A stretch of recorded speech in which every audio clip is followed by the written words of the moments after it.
In this video, I'll go over the 4 most popular ways to get from LaGuardia Airport to Times Square. I'll review the cheapest and the fastest way, provide estimated pricing, and share tips about taking taxis, rideshares like Uber and Lyft, public transportation, and the airport shuttle. After watching this, you'll know exactly which transportation option is best for you and know how to spot when you're being overcharged. At LaGuardia, there's a lot of people offering rides who are not associated with an organization, which makes it very easy for you to be overcharged. Let me explain how. You arrive at the terminal, grab your bags, and on the way out, you're approached by a driver who offers to take you to Times Square. You leave with the driver, and when you get to the car, you sit in the back seat, and the driver puts your luggage in the trunk. On the drive, you may ask if you want to see a few sights along the way and give you a short tour. Now, this tour may take you all the way through Queens, all through Brooklyn, and by the time you wind up at your hotel, the fare is $300. Even if you haven't done a lot of research, you know enough to know that $300 is way too much to spend on a taxi ride to Times Square. So now you're going through your options. You can argue with the driver and see where that gets you, but you don't know what mental state this driver's in. You can open a door and run, but there's no way that you can get your luggage out of the trunk. So what most people do is they find a way to come up with the money and make the best of a bad situation. But I have good news for you. This will not happen to you because you're doing your research, and when you arrive, you'll be well informed and know exactly what to expect so that you will not be taken advantage of. All right, let's get started with the review of each transportation type, the estimated cost and time. A taxi from LaGuardia will cost you about $50 to $80 and will take 30 to 45 minutes. The price varies depending on the time that you arrive because there's no flat fee. So if you arrive during rush hour, it will cost more than other times. Rideshares like Uber and Lyft are more expensive, estimated around $65 to $110, but they take the same amount of time as a taxi. With rideshares, the variation is around the surge pricing and the type of car you choose. Public transportation is the cheapest. It only costs the price of a subway, but it takes the longest. You need to estimate around 60 to 90 minutes. If you're traveling light and you want to save money, this is a great option. Then there's the airport shuttle, which is best for big groups. And there's 2 kinds of shuttles. There's a private shuttle and a shared shuttle. The shared shuttle starts at $35 per person, and the private shuttle starts at $275 for the vehicle. The shared shuttle takes longer than the private shuttle because you have to wait for more people to get dropped off. Okay, let's dig into the details, and I'll share some tips as we go. Taxis are by far the most iconic, and they don't require a lot of advanced thought to get one. Taxis are available at each of LaGuardia's 3 terminals. LaGuardia used to have 4 terminals, but Terminal D was swallowed up by Terminal C during the redesign in 2022. Unlike JFK, there's no flat fee from LaGuardia to Times Square, so expect that the meter's running when you get in the car.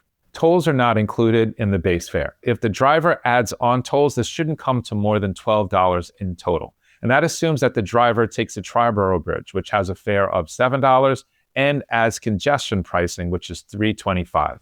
Taxis are equipped with card readers, but if you plan to pay by card, make sure to tell the driver when you first get in just to verify that the card reader is actually working. Tipping taxi drivers 15 to 20% is normal, and drivers always appreciate when you tip in cash, so it's good to keep a few dollars on you just for this scenario.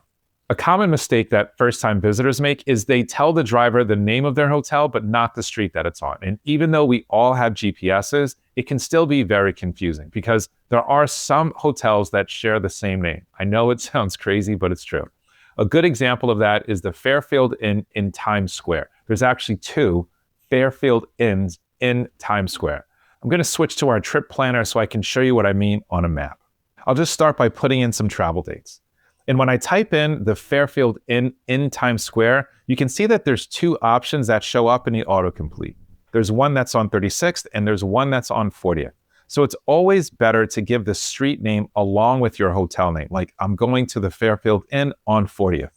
But what's even better is to give the cross streets. And by cross streets, I mean the street that your hotel is in between. And you can tell the cross streets by zooming in a little bit.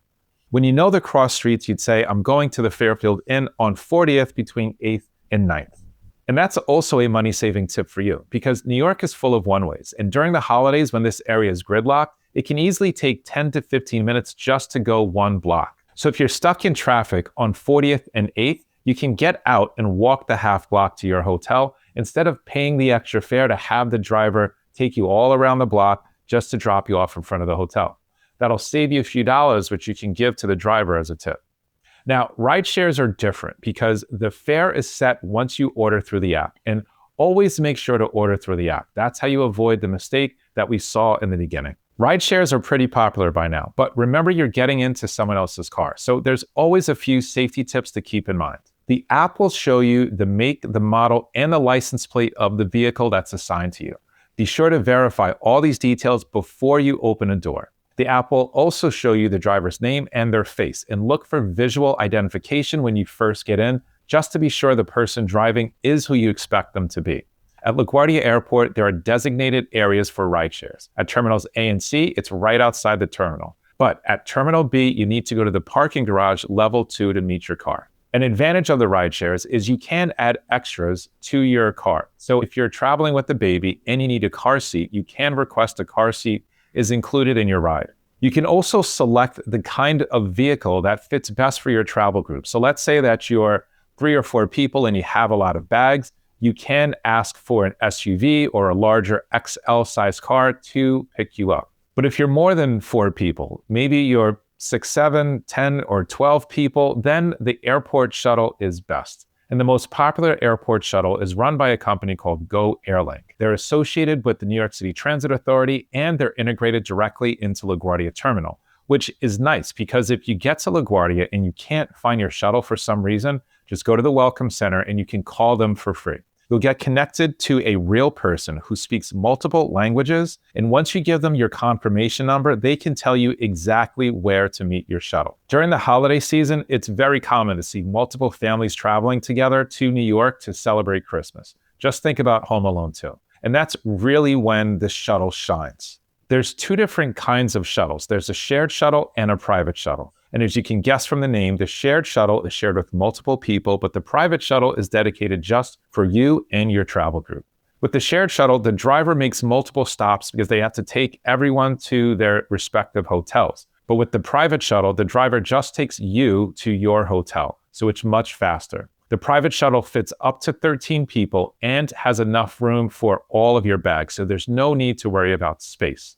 Plus, because the price is set up front, the driver can give you a little tour of Manhattan on the way to your drop-off. They're not going to go crazy, but they can show you a few landmarks when they're taking you to Times Square to your hotel. Now, let's say that you're a small group or you're a solo traveler and you're traveling light and you're looking to save some money, then you may want to look at public transportation.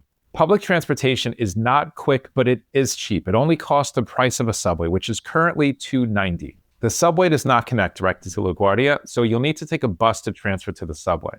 And there are a few buses that travel through LaGuardia, but there's only 2 that you need to worry about. There's the Q70 and the M60. The Q70 is free, the M60 is not. If you take the M60 and you use the same form of payment on the subway that you do on the bus, then you won't be charged twice. With the M60, the stop you'll need to get off at is 31st Street, Astoria, and then you can transfer to the N and the W, and that will take you directly to Times Square. If you miss that stop, the M60 continues into Harlem, and then you have to get off on 125th Street and take the train downtown. It's not the end of the world, it's just a little more crowded, and you have to navigate the subways with your bags. The Q70 is a lot easier. It only makes 2 stops outside of the airport, and both stops will allow you to transfer to the 7 train, which will take you directly to Times Square. It's very difficult to mess up the Q70.